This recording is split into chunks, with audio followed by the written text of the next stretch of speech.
இன்றைக்கி நம்ம பார்க்க போகிறது சாம்பார் பொடி எப்படி செய்கிறதுன்னு. அதுக்கு தேவையான பொருள் தனியா ஒரு 1.5 கரண்டி எடுத்து நான் வறுத்து வச்சுருக்கேன்.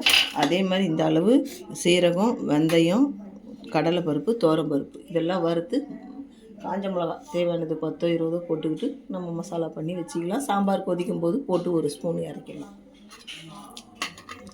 தனியாக வறுத்துட்டு இப்போ அடுத்து துவரம்பருப்பு வறுக்க போகிறேன். பொன்வரூலாம் வறந்துருச்சு. துவரம்பருப்பு, கடலைப்பருப்பு போட போகிறேன். கடலைப்பருப்பும் பொன்வரூலாம் வறுந்து வந்துருச்சு, எடுத்து கொட்டிடலாம். வெந்தயம் கூட பெருங்காயம் கொஞ்சம் எடுத்து வச்சுருக்கேன், வாசனையாக இருக்கும் சாம்பார். பெருங்காயம் எடுத்து வச்சுருக்கேன், பெருங்காயமாக வறுத்து அதில் பொடி பண்ணி வச்சுக்கிட்டா சாம்பார் வாசனையாக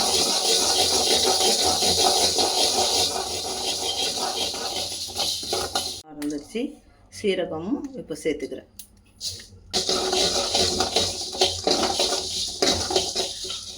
அடுத்தது பெருங்காயம் எல்லாம் வறுத்தாச்சு. கடலைப்பருப்பு, துவரம்பருப்பு, வெந்தயம், சீரகம், தனியா, மிளகா, பெருங்காயம் எல்லாத்தையும் வறுத்தாச்சு. இப்போ மிக்சியில் போட்டு பொடி பண்ண வேண்டியது.